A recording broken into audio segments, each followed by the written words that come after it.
You're sitting there watching America come apart on the evening news. Empty shelves.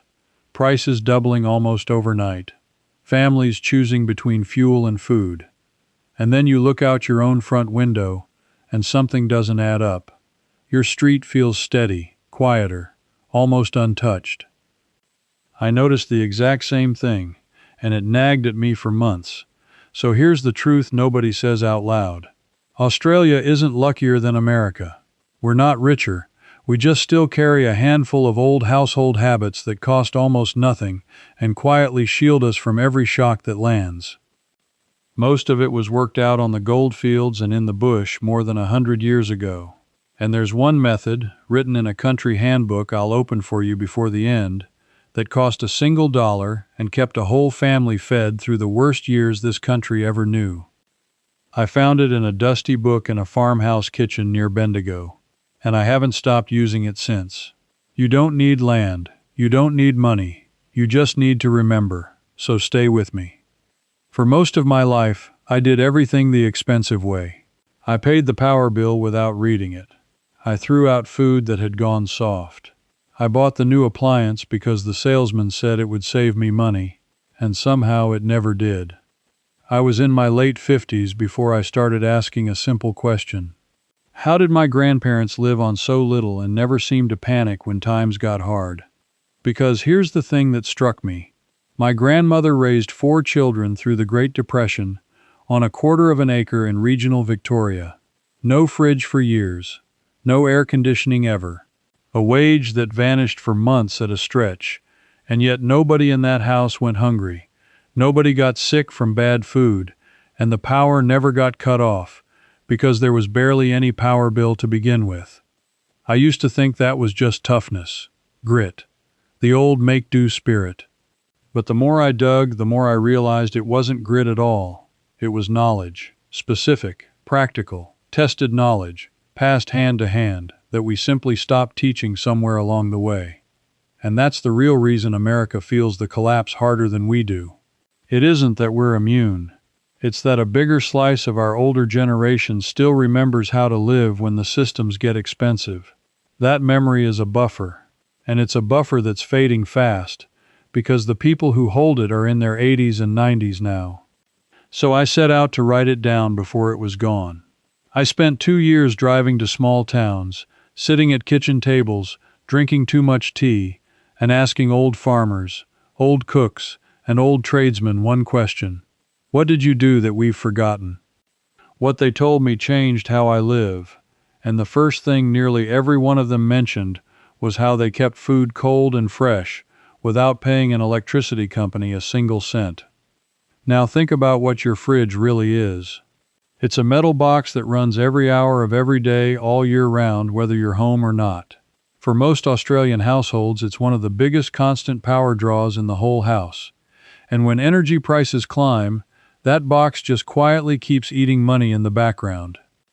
But before the fridge arrived in ordinary homes, which for a lot of the country wasn't until the 1950s, people still kept butter firm, milk sweet, and meat safe in the middle of a scorching summer. The question that stopped me cold was simple. How? The answer came from the driest, hottest, most unlikely place in the country. The Western Australian goldfields, in a town called Coolgardie, in the 1890s. Picture it. Tens of thousands of men rushing into the desert chasing gold. Temperatures over 40 degrees for weeks on end. No electricity, no ice, and fresh food rotting almost the moment it arrived.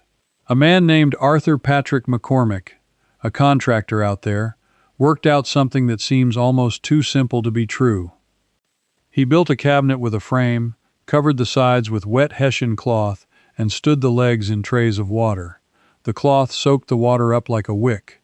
A breeze passed through the wet fabric, and as the water evaporated, it pulled the heat straight out of the box. They called it the Coolgardie safe, and it worked so well it spread across the entire continent within a few short years. By the early 1900s, there was one in kitchens, on verandas, and down in cellars, from Perth to the far north of Queensland. Here's the part that got me, because I didn't believe it either. Evaporative cooling like this can pull the inside temperature down by around 10 to 15 degrees below the air around it, especially in dry heat. On a 38-degree day, the inside of that safe could sit in the low 20s, cool enough to keep butter, milk, eggs, and cooked meat safe for a day or more. Cool enough that a family never lost a scrap of food to the heat. And it cost almost nothing to run. No motor, no wire, no bill. Just water and a breeze. Now I can hear you already, because I said it myself. That's all very nice for someone with a backyard and 100 years ago. What good is it to me? Hold that thought, because I'm going to come back to exactly that, and show you how I built a version of it on a small balcony in a rented flat. But first you need to understand why something this useful ever disappeared, because that's where this story turns from a nice old tale into something that genuinely made me angry. Because a method this good doesn't just fade away by accident. When I started asking why the Coolgardie safe vanished, the easy answer was progress. The fridge came along, it was better, people moved on. And there's truth in that. A modern fridge does keep things colder and longer, no argument. But that's not the whole story. And the rest of it is where it gets uncomfortable. Because from the moment the electric fridge arrived in the 1920s and 30s, it wasn't just sold as a better box. It was sold as a symbol. The advertising of the day, and I've read through pages of it in the old newspaper archives, didn't say your food will be a bit colder. It said the old way was dirty, backward, something only poor and ignorant people clung to. There was a deliberate campaign to make Australians feel ashamed of the very knowledge that had kept them independent. And it worked. Within a generation, having a Coolgardie safe on the veranda went from being ordinary common sense to being a sign that you couldn't afford better. And here's the quiet catch nobody mentioned. The moment you swapped that free wet cloth cooler for an electric fridge, you signed up for a bill that never, ever stops. A fridge doesn't just cost what you pay in the shop. It costs every day for the next 15 or 20 years. And whoever sells you the power has you locked in for life. That's the pattern I kept seeing, over and over, at every kitchen table I sat at. A free skill, worked out by ordinary people, replaced by a product you have to keep paying for. And each time it happened, we didn't just lose a gadget. We lost a piece of our independence. The old cook near Bendigo, the one whose handbook I mentioned, she put it to me plainly. She said, "We never feared a hard year, because a hard year couldn't switch off our kitchen." And I've thought about that line every single day since. Now understand, I'm not telling you to unplug your fridge. That would be daft. What I'm telling you is that the thinking behind that safe, the idea that you can hold your own without depending on a meter that only ever spins one way, that thinking is the real treasure. And it goes a long way past keeping butter cold. Because the same people who built those safes had a whole system. And the next piece of it is the one that saved them the most money of all. They didn't just keep food cold. They kept it for months without any cold at all. Think about how much food you throw out in a year. The eggs that went off. The vegetables that turned to mush in the crisper.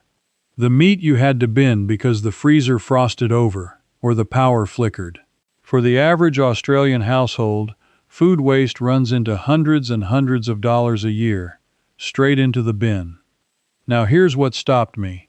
The people I spoke to in their 80s and 90s looked at me like I was mad when I asked about food waste. Waste? They barely knew the word, because they had a preserving system so complete that a garden glut in January could still be feeding the family the following spring. The heart of it was a method that came into Australian kitchens in a big way after 1915. Tied to a name a lot of older folk will remember the second I say it. Fowler's Vacola. A simple system of glass jars, rubber rings, and metal clips, where you heat the food in the jar until it seals itself airtight. No fridge, no freezer, no power. A sealed jar of preserved peaches or tomatoes or stewed apple could sit in a dark cupboard for a year and be perfectly good to eat. I resisted this for a long time, I'll be honest. It sounded like a lot of fuss. Then I did the sums. I worked out that a single afternoon of bottling, using fruit that would otherwise rot, could replace dozens of tins from the supermarket over the following months. Tins that only get dearer every time I walk in the door. And the science backs the old girls up completely. The heat kills off the spoilage organisms, the seal keeps new ones out, and the food stays safe. Our national science and food safety bodies still recommend proper heat processing for home preserving to this day. This wasn't folk superstition. It was food science, run by hand, in a country kitchen, decades before most people had ever heard the word. But here is what really turned the light on for me. The old preservers understood something we've been trained to forget. Fresh isn't always safer, and it certainly isn't always cheaper. A cupboard full of sealed jars doesn't care if the power goes out. It doesn't care if the price of tinned tomatoes jumps 40 or 50%. It doesn't care if the truck doesn't make it to the shop that week. That cupboard is a household that cannot be easily frightened. And that feeling right there, knowing a bare shelf or a jump in prices can't rattle you, that's what I want in your kitchen too. That's exactly why I wrote all of this down in the collection I call Aussie Basics, along with Deep Thrift and the Full System. These books walk you through keeping milk, butter, eggs, and meat fresh with little or no power, setting up a pantry that stops food spoiling before you use it, preserving a whole glut of eggs and vegetables so nothing rots, and cooking warming meals with far less heating, with printable checklists and a preserving calendar you can stick on the fridge. And here's the beautiful part. You don't have to take my word for tonight. Soak a clay pot in water, sit your butter inside under a wet cloth by an open window, and see for yourself in the morning how much cooler it stays than the room. That one free test tells you everything. The fastest way to get the books is to scan the QR code right there on your screen, or go to the link in the description, or the pinned comment. And that grocery and power bill? It's running right now every single day you wait, whether you read the meter or not. Now let me show you why a cupboard like that changes everything about how a household feels the wider economy. And a household that cannot be frightened is a household that doesn't panic buy, doesn't overspend, and doesn't feel every wobble in the wider economy the way a bare cupboard household does. That, right there, is a huge part of the answer to the question we started with. Why doesn't Australia feel the collapse as hard? Because a fair few of us, especially the older generation, still keep a cupboard like that. It's a shock absorber, built out of glass jars and know-how. Now, I promised I'd come back to those of you thinking this is all fine for people with a big kitchen, a shed, and a backyard full of fruit trees. This next part is for you especially. So don't go anywhere, because I built every bit of this in a small rented flat with no garden and no special gear, and I'm going to show you exactly how. Let me tell you about my daughter's unit. Top floor, 2 bedrooms, tiny galley kitchen, a balcony barely big enough for 2 chairs, no garden, no shed. Rented, so she can't go drilling holes or building sheds anywhere. If any place was going to prove me wrong, it was that one. So we started with the cooling idea, stripped right back. You do not need a full Coolgardie safe. The principle is the whole point, and the principle is just this. Wet cloth plus moving air equals cold. Here's the simplest version, and it costs you almost nothing. Take a clay or terracotta pot, the kind you'd plant a herb in, the unglazed sort. Soak it in water until the clay drinks it in. Sit your butter, or a bottle of milk, or your greens inside, cover it with a wet cloth, and stand it somewhere a breeze passes. Near an open window is perfect. As the water evaporates through the clay and the cloth, it pulls the heat out, exactly like McCormick's safe did in the desert. On a hot day, that little pot will sit noticeably cooler than the room around it, cool enough to stop your butter going to oil and your greens going limp. My daughter uses hers for the vegetables that don't fit in her small fridge, and she stopped losing them to the heat almost overnight. Total cost: a couple of dollars for the pot and a cloth she already owned. Then there's the cloth and water trick for a single bottle.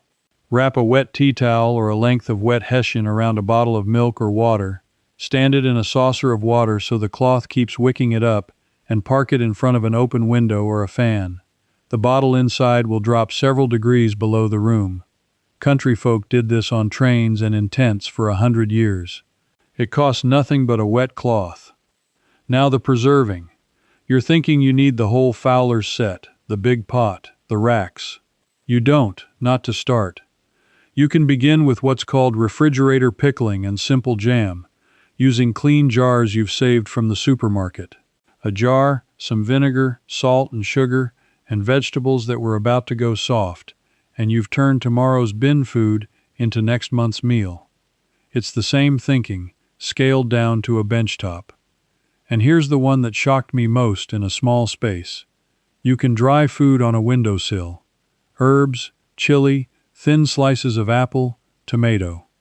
Old bush households dried food in the sun as a matter of course, long before dehydrators existed. A sunny window, a bit of muslin or a clean cloth over the top to keep the flies off, and a few days, and you've got food that will keep for months in a jar, taking up almost no room at all. None of this needs a tradesman. None of it needs a backyard. None of it needs permission from a landlord. It needs a windowsill, a couple of jars, and a wet cloth. That's it. The point I want to drive home is this. The old knowledge wasn't about having land. It was about a way of thinking that works wherever you happen to stand. My grandmother would have made this flat into a fortress against hard times, and she'd have done it in a weekend. But I've been holding something back this whole time. Because everything I've shown you so far, the cooling, the bottling, the drying, it all points toward one method that beat the lot of them. The one written in that handbook near Bendigo. The one that cost $1. And it's time I opened that book for you. That afternoon near Bendigo, the old cook, she must have been past 90, went to a shelf and took down a handbook with a cracked spine, held together with a rubber band. It was a Country Women's Association cookery and household book, the sort published and reprinted right through the 1930s and 40s, the years when the Depression and then the war meant every household in the country was stretched to breaking. She opened it to a page she clearly knew by heart, and she showed me a method for keeping eggs. Not for a week, not for a fortnight, for up to 8, 9, even 12 months. Fresh eggs, kept through an entire winter, without a fridge, without a freezer, without any power at all. And I sat there thinking, that's impossible. Eggs go off. Everyone knows eggs go off. But here's the method, and I've done it myself since, so I can tell you it's real. It's called preserving eggs in water glass. Water glass is the old name for a substance called sodium silicate, a thick, clear liquid you can still buy cheaply today. You mix it with cooled boiled water in a bucket or a crock, roughly 1 part to 9 or 10 parts water. You take fresh, clean, unwashed eggs, straight from a good source, and you lower them into the solution so they're fully covered. That's it. The water glass seals the tiny pores in the eggshell, locks the freshness in, and keeps the air and bacteria out. The eggs sit in a cool, dark corner, and they stay good for the better part of a year. When you want one, you lift it out, rinse it, and use it. Now think about what that meant for my grandmother's generation. Hens lay well in the warm months and drop right off in the cold. In the old days, that meant a glut of eggs in spring and summer, and almost none through winter, exactly when a hot meal mattered most and money was tightest. Water glass solved it completely. You preserved your surplus in the good months, and you ate like a king through the lean ones. A bucket of preserved eggs was a family's protein through the hardest part of the year, for the price of a splash of sodium silicate. And the cost. That's the part that stopped me dead. A single container of water glass, for $1 or $2 in old money, could preserve dozens upon dozens of eggs. Cents per egg, held fresh for the better part of a year. That was the $1 truth. That was the buffer. A bucket in the corner that meant a hard winter couldn't touch you. Here's what makes me quietly furious. This wasn't fringe knowledge. It was printed in official Country Women's Association handbooks, backed by an organization founded in 1922 that reached into nearly every country town in the nation. During the war years, governments actively encouraged home food preserving to ease the strain on supplies. This was mainstream, sensible, patriotic household practice, known to hundreds of thousands of Australian women. And then, in the space of about 2 decades, it vanished. Not because it stopped working. It works exactly as well today as it did in 1935. It vanished because the fridge, the freezer, and the supermarket sold us a promise. The promise that we'd never need to think ahead again. That food would simply always be there, cold and fresh and endless, as long as we kept paying. And that promise is precisely why a collapse hits so hard when it comes. A household that trusts the shelf will always be full has no defense when the shelf goes bare. A household with a bucket of water glass eggs, a cupboard of sealed jars, and a wet cloth cooler on the windowsill just carries on. Calm, fed, untouched, the way my street felt while I watched the world come apart on the news. That's the whole secret. That's the thing they didn't so much hide as let us forget, because our forgetting was worth a fortune to somebody. Every skill we let slip became a product we had to buy, forever. I want you to really sit with what I've handed you here, because it isn't just a set of tricks. It's the feeling of standing on your own 2 feet again, in your own kitchen, no longer flinching every time the news says prices are climbing. If you're the kind of person who has always suspected that plain, honest, useful knowledge got quietly shoved aside so that someone else could keep sending you a bill, then you already understand what this channel is really about. We're not clever, we're not preppers, we're just people remembering what our grandparents never had the luxury of forgetting. So let me ask you something, and I genuinely want you to answer. Did your mother, your grandmother, or an old neighbor ever keep eggs in water glass, or bottle fruit in Fowler's jars, or stand a food safe out on the veranda? Do you remember the smell of that kitchen, the look of those jars lined up in the cupboard? Tell me about it in the comments below. I read every one, and those memories are exactly what we're trying to save here. And while you're there, tell me which part of the country you're watching from, because I want to know where these old ways are still hanging on. If this stirred something in you, don't just nod and move on. Subscribe and stand with the people bringing this knowledge back from the edge, before the last generation who lived it is gone for good. Because next time, I'm going to show you the old bush method for keeping meat safe for weeks in the heat of summer, with nothing but salt, and a technique that costs almost nothing, the very thing that kept station families fed 100 miles from the nearest shop. You will not believe how simple it is. I'll see you there. Before you go, here's what comes next. This video showed you why those old habits matter, but inside my membership I open that country handbook and walk you through the full Coolgardie method, step by step. You can ask me your own questions, and a real person, me, answers. You belong here, in the Bush Wisdom Circle. Just point your phone's camera at the code on screen, and you can cancel any time with one click.